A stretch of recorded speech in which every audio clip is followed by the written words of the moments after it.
So I think you know what crowdfunding is. That's what a lot of today's topic is about. Yes. I think the word that they throw equity in there is to differentiate between equity crowdfunding versus some type of charitable crowdfunding. Usually if you just see the word crowdfunding, at least me personally, I associate it with equity crowdfunding, some type of business.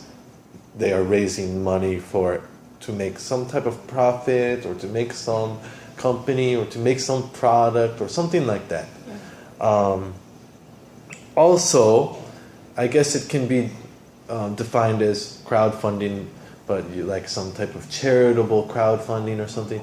If there is someone who is in need for, I don't know, some hurricane disaster relief, or someone needs some surgery, some poor person needs some money for health or something, you can have crowdfunding that way as well. Again, when I see the word crowdfunding, I think of the first kind, with business related.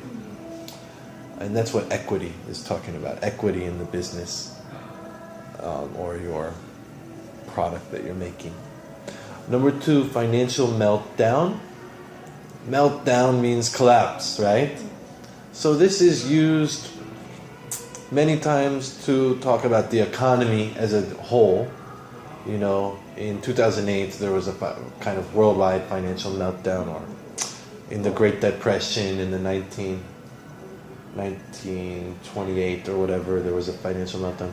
Asia had some financial meltdown, 97 maybe? 97 through 99? Yes. Yeah, so there was kind of Asian financial meltdown. You can also use the word financial meltdown to just talk about one particular company. You know, they had a financial meltdown. You could even possibly use it to refer to an individual. You know, they made some bad investments and had a financial meltdown. So you can use it to talk about something very small, but I think it's more common to see it referred to on a large scale, macroeconomics. Number 3, venture capitalist. Maybe you know this word. A lot of times you even see abbreviations, just VC, VCs. These are people who are providing capital, who are providing money for startup businesses, for new enterprises. A similar term you may see is angel investor. I don't know, have you ever seen that term, angel investor? Angel investor is pretty much the same thing, you know. If I have a real small startup business, but I need to find an angel investor, I need to find someone who is giving me the money to do it. Venture capitalist more sounds like that is their job, that is their career, right? He is a venture capitalist. You can say he is an angel investor, but it just doesn't sound as like career oriented. It's the same thing, basically. Is it similar to charitable investor? Charitable? No, usually venture capitalist is getting some stake in the business, some percentage. I mean angel investor. No, angel investor also, you know, they are going to get something. They're not just going to give you money because they're nice, unless, maybe, I'm sure that's happened somewhere, but not often. Number 4, think outside the box. This is quite a common term that can be used even in the office or something. You know, a boss might tell you, on this project you really need to think outside the box. The box being normal thinking, what everyone else does, typical stuff. Yeah. Think outside meaning special, original, creative, new way. You hate that? Yes. You are not good at thinking outside the box? No, what I mean is, I'm in the marketing department, so every time when we have a meeting, my boss always saying that. In English? No, not English. Is there a similar Korean term? 창의적으로. 창의? Just means be creative? Yes. It's not talking about a box, right? Yes. Not word for word translated. But it's kind of similar meaning. Tells you to be creative. So always they tell you to do that. Yes. But not easy to do. Yes, not easy to do because the budget is limited, but he wants more than the budget. Everything. So it makes steps feel pressure. For sure. Number 5, test the waters. Have you ever heard this expression, test the waters? So it means to try something new or to see if it works, to see if it is good, to see if it's a good idea. I think the expression came from, if you go to the beach or even the pool, many people will kind of stick their foot into the water to see if it is hot or cold, right? They are testing the water. They're saying, is this okay?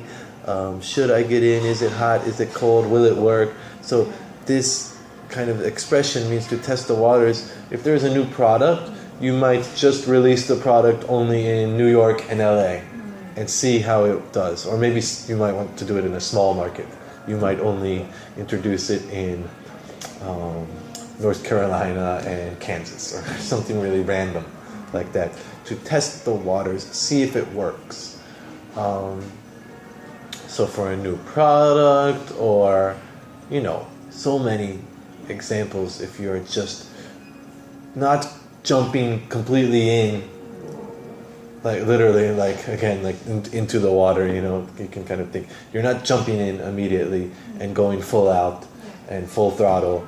You're just going to test it a little bit. And number 6, dub. Dub means to give a name to. To dub something means you give it a name. So usually it's kind of jokingly playful nickname type thing. This example sentence, I don't know who this guy is. Maybe you know. Yoo Jae-suk? I don't know. Is dubbed as South Korea's MC of the nation. You can say, I like sports, right? So they always use this in sports, This young guy is dubbed the next LeBron James, right? They called him the next LeBron James. He is dubbed as the best shooter, or a lot of times it's not, it's more of a nickname type thing, right? To dub him the great one, or to dub him, what are some good nicknames? The future, or something like that. They're giving him some nickname, kind of playing around. I think, I'm not 100% sure, but I think this expression comes from a long time ago in the Middle Ages when you had the king and you had the knight. When he makes him a knight, it's called to dub him Sir Lancelot, and he takes the sword and maybe he taps you on each shoulder like that, right? He says, I now dub you Sir Lancelot, Sir Arthur, Sir whatever. Before you were not a knight, but now you are a knight. To dub you means to give you that name, to give you that title. So these days it is used a lot, not as official and special, but just to dub something. Not only someone, but something. In the expression, they say this whole crowdfunding procedure, they dubbed it equity for punks. Equity for punks? Equity for punks, right? This whole crowdfunding, the idea of crowdfunding, they dubbed it what we dubbed crowdfunding for punks. So that is the kind of joking name that they gave this procedure. Those are the 6 vocabulary words.